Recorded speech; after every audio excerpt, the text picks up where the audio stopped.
I decided to record my keynote speech that I delivered in France, I believe in 2018. And I'm doing this now because it's been sort of like a year that I have not been actively out there educating on Alzheimer's. I had a podcast that I did with my cousin on like what they forget to tell you about the disease, which is the name of my first book. And I wrote that book because at the time when my mom was diagnosed, which was in 2000, there was very little information on the disease and actually no information on how to live with it. And at that time, I decided to care for my mom at home and being part of the sandwich generation, which is caring for a person that is ill simultaneously while you are parenting. It became extremely challenging, which is why I kind of wrote the book. And although it has, like, obviously certain things that I went through, it does have a lot of resources that I had to find out, and that could possibly help you if you are in that same situation, caring for a loved one at home. So I decided to share this, the keynote speech that I delivered, and just to see if we could educate people who really don't know what Alzheimer's disease is or dementia, and it kind of goes over a lot of relevant information that you may need to know.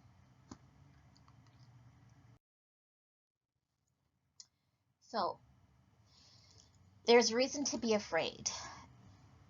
Every death you can think of, cardiovascular disease, cancer, stroke, is in decline. But unlike Alzheimer's disease, deaths have actually increased over the last decade. There are approximately 50 million people worldwide living with dementia.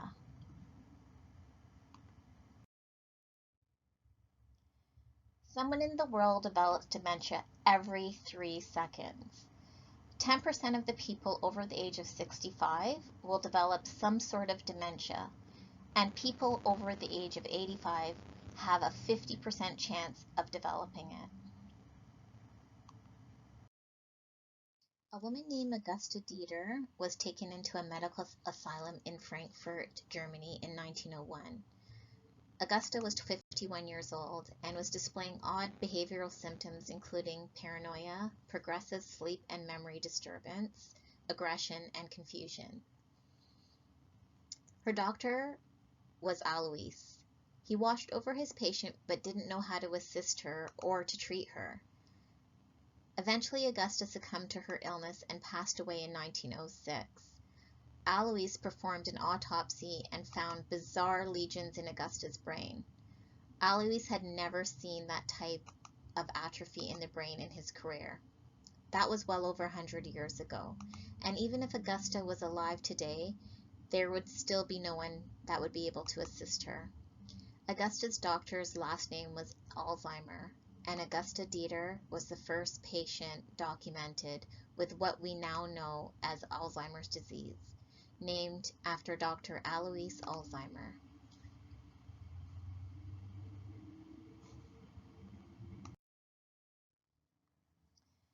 Since the discovery of Alzheimer's disease, it affects over 40 million people globally, and by the year 2050, it will affect over 150 million people. So think about those statistics. Let that figure resonate with you, because that will include many of us.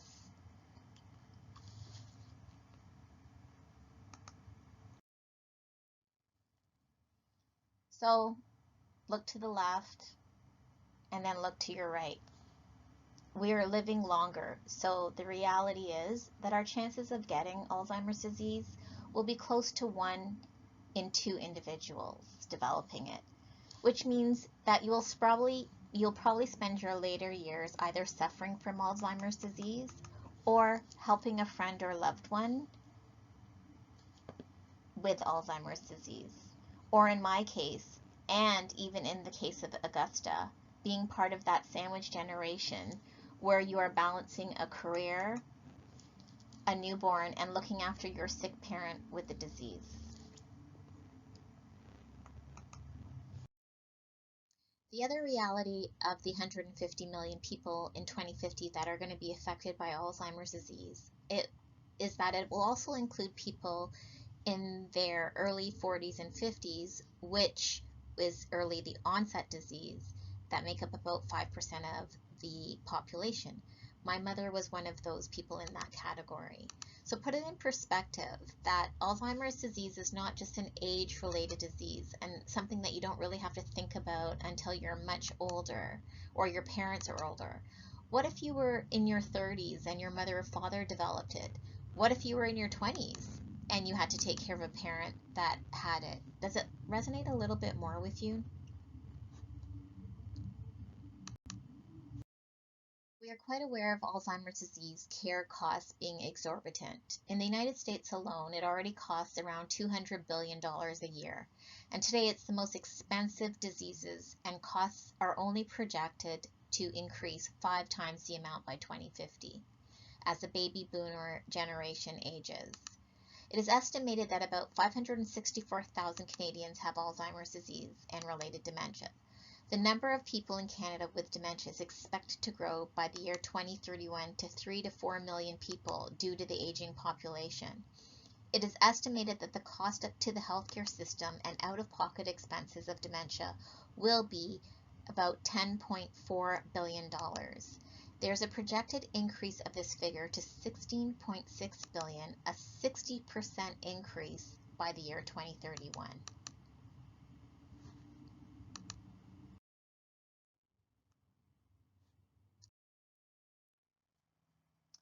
There is a serious lack of awareness of this disease, which affects the lack of resources.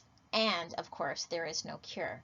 So Alzheimer's disease has been mistakenly confused with the natural aging, and we now know that's not the case. Therefore, it's important to understand the healthy brain and what triggers severe memory loss and mental abilities. Alzheimer's disease is the most common form of dementia, which is a group of disorders that impairs mental functioning. Dementia literally means the loss of memory or thinking. So currently, Alzheimer's disease is progressive and irreversible. In the brain, there are abnormal changes that occur that deteriorate over time and ultimately impact with brain function. Memory loss is one of the initial symptoms. Intellectual thinking abilities, referred to cognitive functions, follow, along with personality changes and behavior.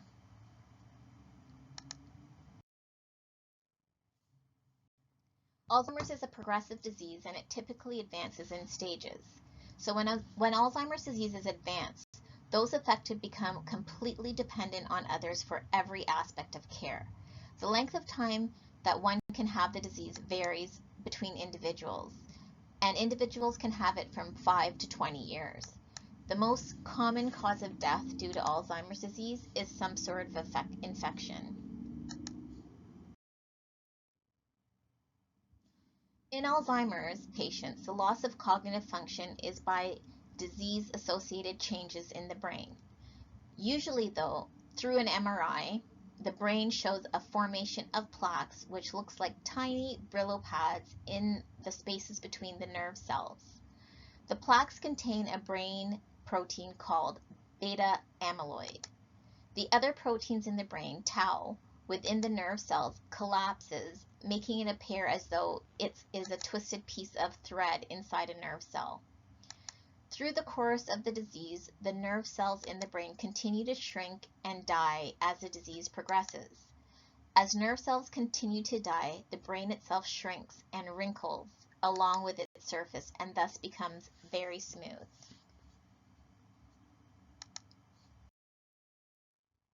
There is a plethora of information on the subject of Alzheimer's disease on the internet, or through Alzheimer's societies or nursing homes, etc.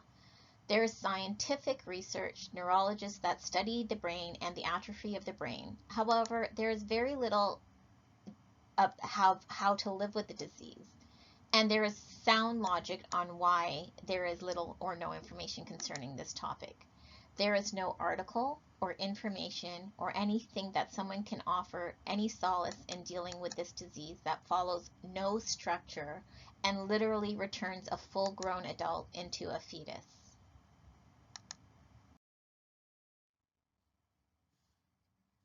I had been a caregiver to my mom for, at the time, the last 18 years, and now I was a caregiver to my mom for 20 years, and she has never gone to a facility. So my home was turned into somewhat of a care institution.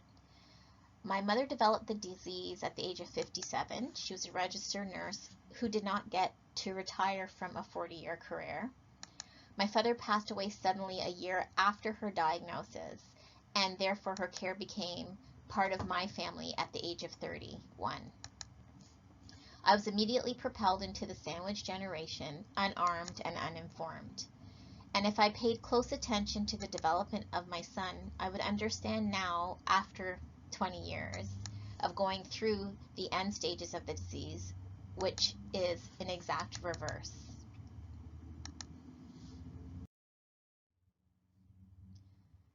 My mother was diagnosed with atypical disease, which in layman terms translates into not typical. So, although the chart below describes staging of Alzheimer's disease, my mother did not follow the prescribed list. And we also know now that there's no such thing as atypical Alzheimer's disease. So the stages are purely hypothetical and convenient, so you can just sort of discuss with your doctor where the progression is going, and it gives sort of like a kind of structure on where the disease could potentially end up. It is a continuum with much overlap, so not all persons will experience this list and these symptoms. Although worsening in time is inevitable, the rate at which a client progresses varies with each individual, and two clients at the same stage may have completely different symptoms. In addition, clients are unpredictable with daily functions, and sometimes they could stable or plateau at a certain stage. My mother's first MRI revealed that her plaque was focused primarily in the frontal temporal lobe. The right and left front lobes at the front of the brain are involved with mood, social behavior, attention, judgment, planning, and self-control. So damage can lead to reduced intellectual abilities and changes in personality, emotion, and behavior. The right and left temporal lobes at the two sides of the brains are involved in processing what we hear and understand and see. So damage may lead to difficulty distinguishing objects or understanding or articulating language, so like aphasia. Due to this reason, my mother's Alzheimer's was particularly different and difficult because she lost speech and was unable to articulate anything comprehensible. This is why I can now identify her progression of the disease mimicked reversed aging. She could no longer speak. Many people do not know what Alzheimer's disease is, as it has been misnamed old-timers disease for many years, and as the name suggests, individuals assume that only elderly people can be diagnosed with it. Statistics now show that around 5% of Alzheimer's patients suffer from early onset disease, and although rare, one can develop early onset Alzheimer's disease between 30 and 40. However, most early onset people are in their 50s.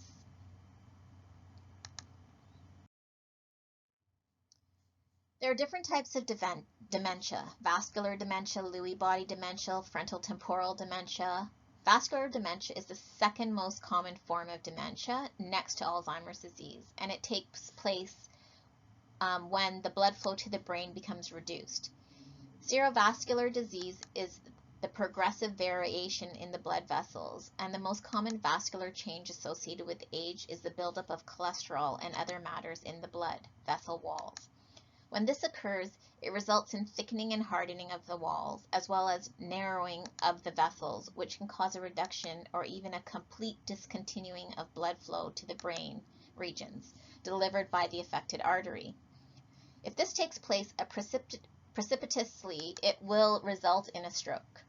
Symptoms could range from weakness to incoordination to anomalous sensations, contingent on the location of the injury of the brain.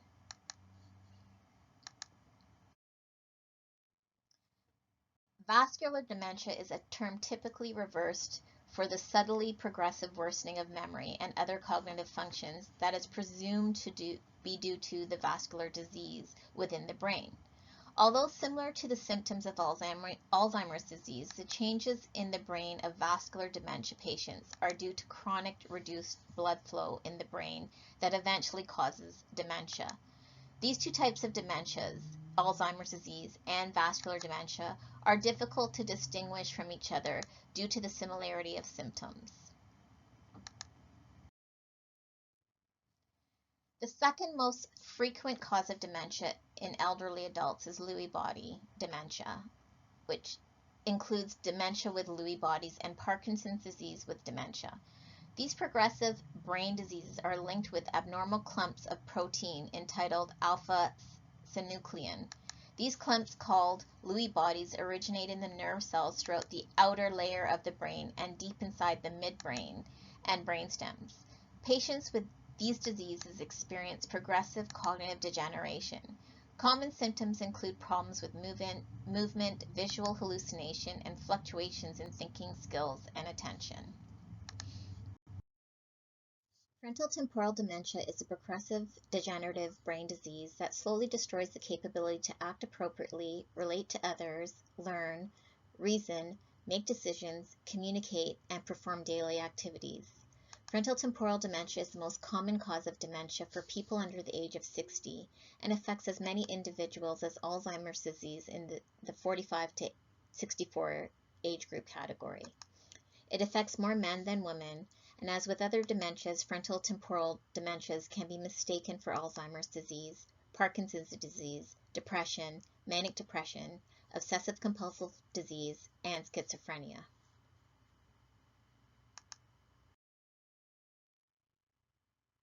Living with Alzheimer's disease is undefinable.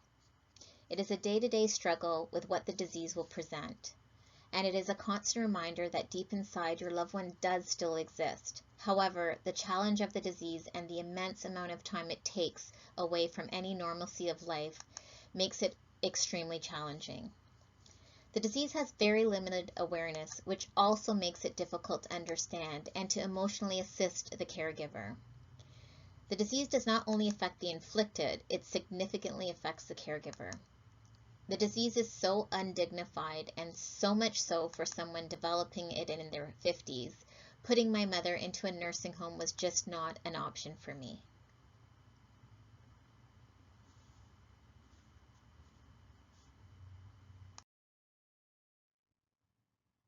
So once my mother was diagnosed with the disease, she was sent for a CAT scan at the hospital.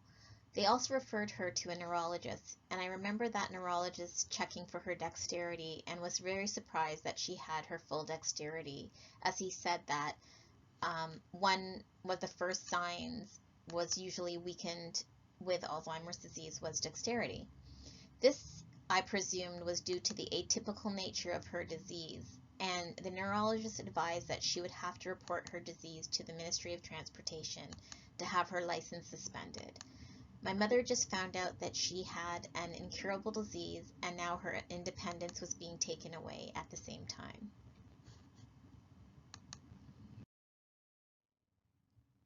To assist my mother, I spent time making cue cards for everyone that she knew, such as their name, who their spouse was, how she knew them, their address, their children, and their phone number. This is what they suggested, as she may forget who she was talking to on the phone. They also suggested encouraging all hobbies that she liked before, but when she first came here, she was sewing everything, so pillowcases, mending socks, and so on. So I was glad that she liked to continue to sew and that her dexterity was still very much intact. So I purchased a sewing machine because she always had a sewing machine. So I thought she would start to sew just as she did before, but no luck.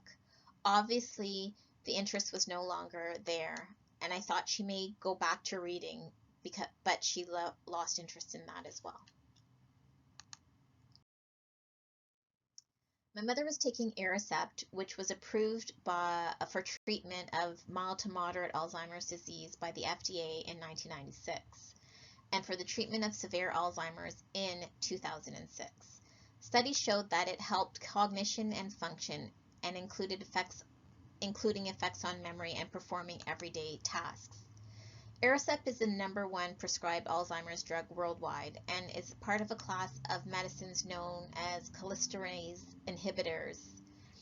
Aricept comes in 2 strengths, 5 milligrams and 10, and my mom was on 10 milligrams. Aricept is well tolerated but may not be for everyone.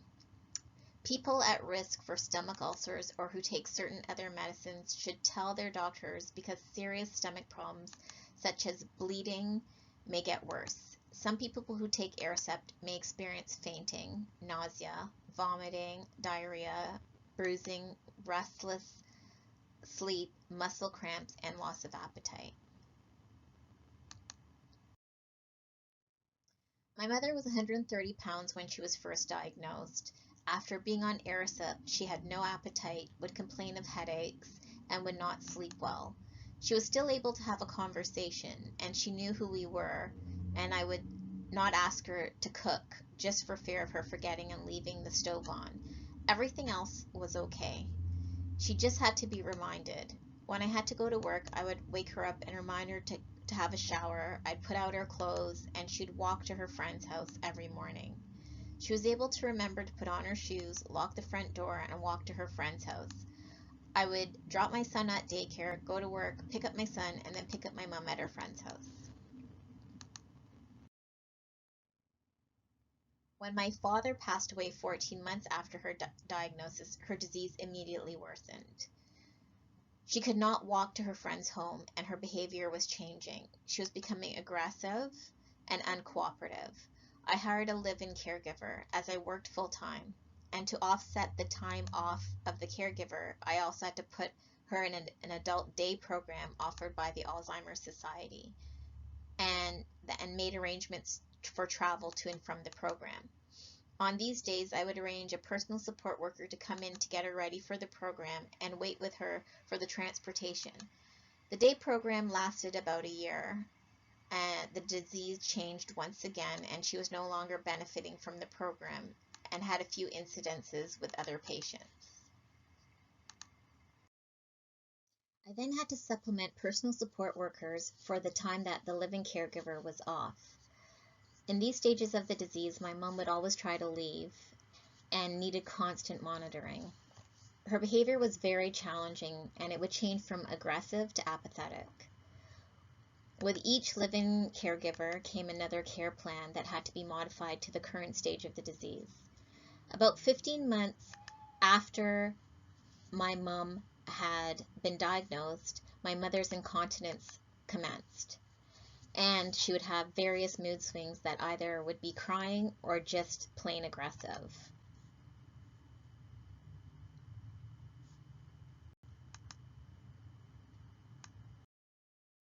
Due to the aggression, my mother was prescribed risperidone. This medication falls into the group of medications known as antipsychotic agents. The medication is used to treat mental and emotional disorders such as schizophrenia and bipolar disorders. Risperidone is also used for short-term treatment of behavioral struggles such as verbal or physical aggression, suspiciousness, and agitation in individuals with severe dementia of the Alzheimer's type, and there is risk of harm to the individuals by others. So medications like risperidone are thought to work in fixing the function of the nerve pathways in specific areas of the brain. The medication made her very subdued and extremely tired. She complained also that it gave her headaches. My mother was also prescribed Abixa, and Abixa tablets contain the active ingredient memantine hydroxychloride, which is a type of medicine called an NMDA receptor antagonist, and it is used for Alzheimer's disease. There's increasing proof that memory loss and dementia in Alzheimer's disease are associated to malfunctioning of the signals that pass messages among the nerve cells in the brain. And as with any other medications, there are extremely large side effects. The medication did improve her daily functioning, as there were noticeable differences prior to her taking the medication and then after. My mother was on this medication for approximately 6 years, and then when my mother could no longer walk and assist in her daily functioning, there was no efficacy of the drug and therefore no requirement to take it.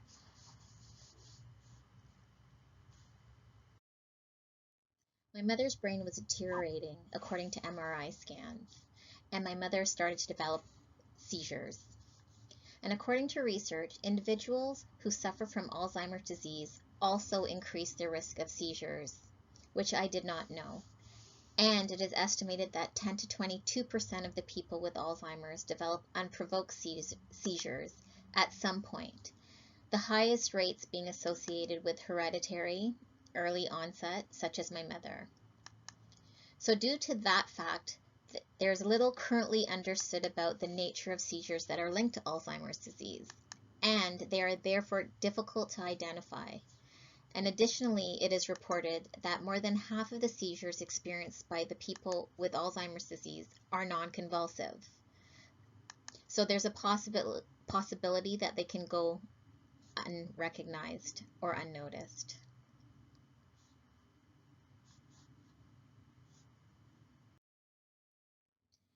The rise of Alzheimer's disease and related dementias are increasing exponentially. The impact it will have on the healthcare and families is going to be catastrophic. Due to the fact that the most likely cause of death due to Alzheimer's disease is infection, the infection is typically listed on the death certificate and not the cause. Alzheimer's deaths are not statistically reported properly, which again causes Alzheimer awareness to be majorly deficient. By 2050, there will be 135.5 million people with dementias, costing over $20 trillion. That cost does not take into the account the large amount of unpaid caregiver hours. In 2017, it was estimated that there were over 20 billion unpaid caregiver hours in the United States alone. This disease can cripple our healthcare system and theoretically our entire financial system. There is no cure. There are no remedies, and we are heading into an Alzheimer epidemic that worldwide we are not ready for.